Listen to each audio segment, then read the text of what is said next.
Muy buenos días, tengan todos ustedes, amigos que nos acompañan en este su programa Haciendo Historia en tu Comunidad, que se transmite cada viernes a las 8 de la mañana y se repite a las 10:40. Nos encontramos transmitiendo en este su canal de televisión Mega Canal, desde la ciudad de Los Mochis, donde las palmeras alcanzan el cielo y se mecen borrachas de sol. También es la entrada al Cañón del Cobre de la Sierra de Chihuahua y la ciudad más progresista del noroeste de la República Mexicana. Es uno de los graneros de México que nos legaron nuestros colonos que llegaron por allá en aquel 1890 con la construcción del canal Tastet y el sembradío de toda esta región. Esto es esta progresista ciudad de Los Mochis. Hoy tenemos el tema y la presentación de un libro que dice, sí, culto a la muerte por la tribu de los Ahomes, y con él tenemos a su autor, nuestro amigo doctor Lucio Ruiz Bernal, quien nos viene a comentar parte de este libro y quién fue el sacerdote que cristianizó a la etnia de Ahome. Adelante, Lucio. Buenas noches, Ernesto. Buenos días. Por esta distinción. El culto a la muerte por la tribu de los Ahome fue uno de los usos y costumbres, tanto como el alcoholismo, más difícil de desarraigar por los jesuitas. Al llegar ellos acá a las marismas del Mar de Cortés, recordando que la etnia Ahome fue una tribu marismeña, sí, y a la misma vez ellos se encuentran con un pueblo cercado, Ernesto. Esto es muy significativo, ya que a la misma usanza medieval, que los españoles resguardaban sus asentamientos con fortines de piedra y cantera, con murallas. Cuando llega Pérez de Rivas a esta etnia de Ahome, se encuentra con un poblado cercado con un perímetro de árboles, de troncos de piedra y de ramas que salvaguardaban este asentamiento en contra de los animales y de ataques, ¿no? Era muy distintivo esto porque no en todas partes se encuentran estos perímetros que salvaguardaban. Del mismo modo, la primera etnia socializada en el septentrión sinaloense fueron los Ahome. Del mismo modo fueron la primer tribu que tuvo templos cristianos. Asimismo, a través del padre de la historia, se ha llegado a la conclusión de que los Ahomes y los Tzoes llegaron juntos y que los Ahome no hablan el tehueco, que es uno de los dialectos del caíta, malamente llamado caíta, porque tú sabes muy bien que nosotros somos mayos.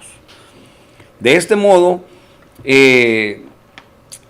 a la llegada de Pérez de Rivas, él se encuentra con un culto a la muerte muy arraigado. Este culto a la muerte consistía en que al cuarto del alba, dice, una hora antes de amanecer, se manifestaban llorando en un culto, en una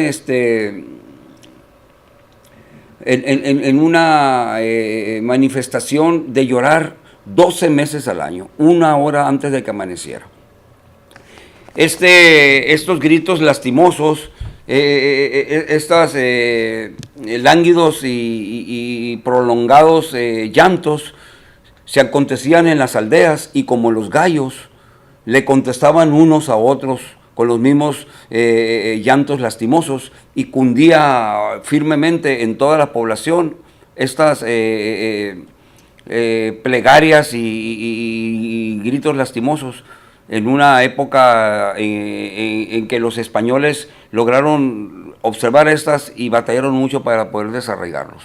Fíjate, algo que estás manejando ahí ahorita con los Ahomes, también tenemos en esta misma región los Batucaris, tenemos también los Bacoreguis, que forman parte de los Ahomes, de esa misma familia. Nosotros recordamos a aquellas mujeres plañeras que venían y las contrataban para gritos, cantos, lantos y lamentos, pero también hemos escuchado a los rezadores cuando están haciendo contestación con otro, cómo se lamenta y cómo se canta a la muerte por todos ellos, algo que estremece el alma. Y a mí, cuando me ha tocado estar en los responsos, cuando me ha tocado estar en esos momentos, la piel se me hace chinita, porque esos lamentos se escuchan a las 4 de la mañana, 5, y siente uno que parece que el alma de el muerto viene y nos dice, me duele. Bien. viene y está con nosotros y platica con nosotros. En cada uno de esos lugares, como nosotros lo vemos.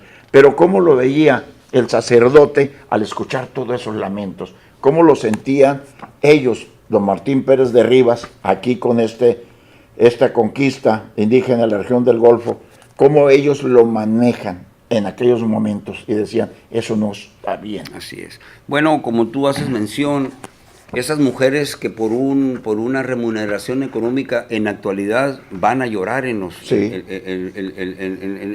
la muerte de una persona. En el siglo XVI los mismos españoles, en la persona de los sacerdotes, observan esos usos y costumbres, que había personas que acudían a llorar.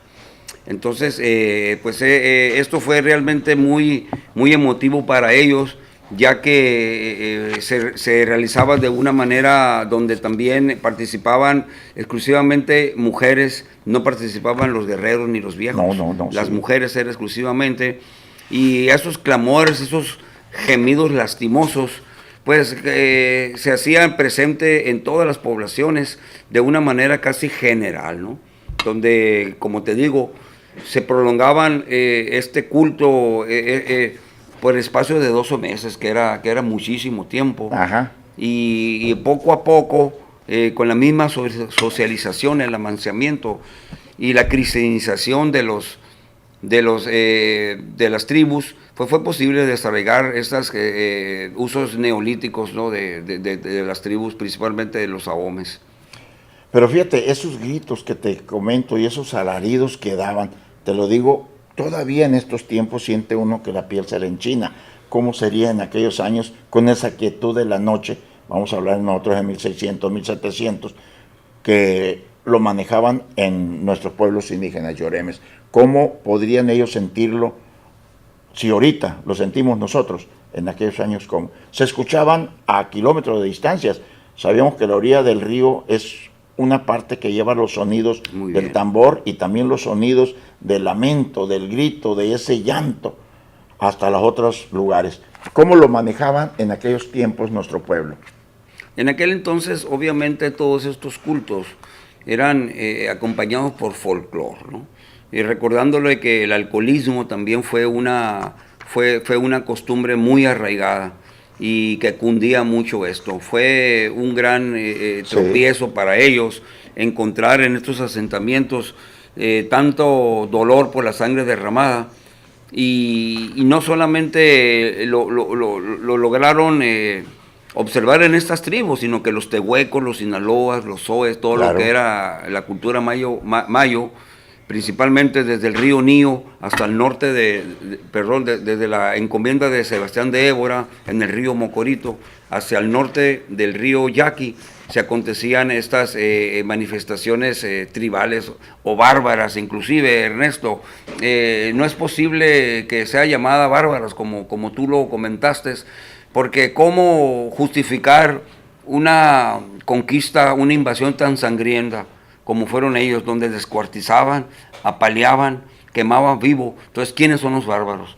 ¿Ellos o nosotros, mi distinguido? Fíjate, ahí acabas de nombrar tú algo bonito. A mí me ha tocado estar y verlo en Angostura, con los pueblos indígenas de ahí. Me ha tocado estar aquí en el Carrizo Grande. Me ha tocado estar en varios pueblos de esta región, viendo ese culto a los muertos, cómo se realiza y cómo se da, cómo se lleva a cabo esa fiesta por nuestro pueblo yoreme. Yo le digo fiesta, porque es toda una tradición. Del momento en que llegan los autores principales al lugar donde se va a celebrar esta reunión, se les invita a comer, primero que nada.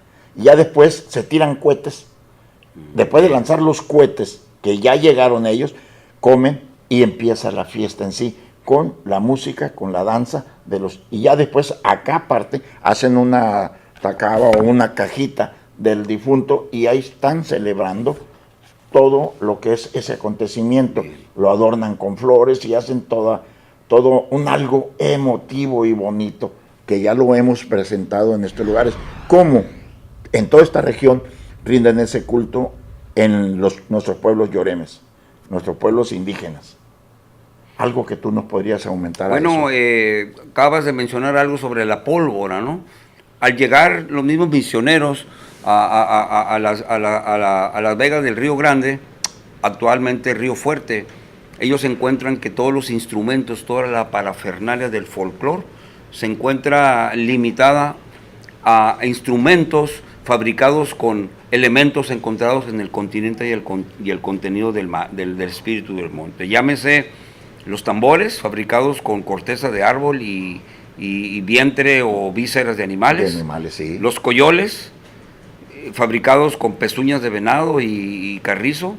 Los tenabaris con capullos de mariposa de los 4 espejos. Las máscaras con pieles de venado, de jabalí y otros animales septentrionales. Y de esta manera, al llegar los españoles, la incorporación, la aportación de ellos es la pólvora en la investidura de los cohetes, y los instrumentos como la guitarra, el arpa y el violín son incorporados a la parafernalia del folclore, que junto con la flauta, los coyoles, los tambores, los tenabaris y las sonajas, pues comprenden y le dan anatomía a ese universo folclórico de los lloremes del Río Fuerte. Esas hermosas cosas que nosotros tratamos de mostrarle con el culto a la muerte. Ese culto que se le da a que acaba de fallecer, le hacen un pequeño homenaje, y al año le hacen un responso. Es correcto. Al año, al hacerle la fiesta de vuelta, se recuerda lo que él hizo en vida. La familia invita a todos sus amigos para que recuerden esa fiesta de ese señor que vivió. Acaba de morir ahorita uno de los músicos más grandes tradicionales, era de Juan José Ríos, este señor, y se le hizo todo un homenaje.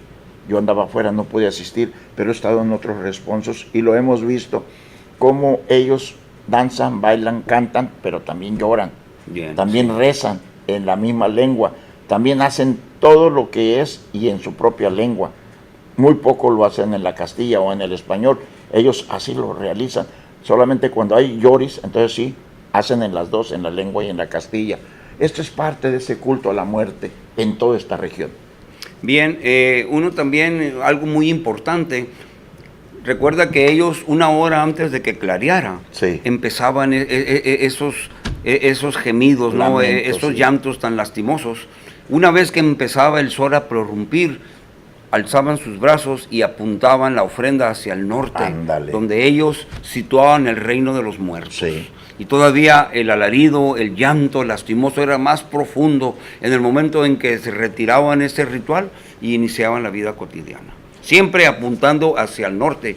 Y recordemos que los mismos faraones egipcios pues eran siempre sepultados con la cabeza hacia el norte, hacia el punto, al eje magnético de la Tierra, y los pies siempre hacia el sur. Fíjate, tú acabas de manejar también otro tema que podríamos nosotros ahondar muchísimo y manejar. Cómo nuestros pueblos indígenas hacían sus pequeñas casas, sus chozas, y nunca hacía calor en ellas. Y ahora, porque ellos tenían grandes conocimientos de la misma naturaleza, de las plantas que utilizaban, las casas que hacían con enjarre. La pitaya y el adobe. Pero nosotros ahorita estamos hablando sobre el culto a los muertos, cómo cada año van a los panteones a llorarle, a llevarle una ofrenda, hacen un pequeño altar y se lo ponen para que coman, y les hacen tamales, les hacen tortillas, les hacen diferentes comidas. Ese es el culto a la muerte que ellos festejan. Algo más que podríamos nombrar en este minuto que nos queda. Pues darte las gracias, Ernesto. Para mí este portal para diseminar la historia de nuestros ancestros es de primer nivel. Te agradezco mucho y yo con mucho gusto voy a volver las veces que me invites. Y al auditorio invitarlos a que lean a nuestros ancestros. Conocer la historia de nuestro pueblo es elemental, y sobre todo nutrirnos a través de los libros en una sociedad que solamente el 16% lee libros. Yo estoy de acuerdo contigo aquí, como nosotros podríamos enterarnos. Hay mucho que aprender de nuestro pueblo lloremes.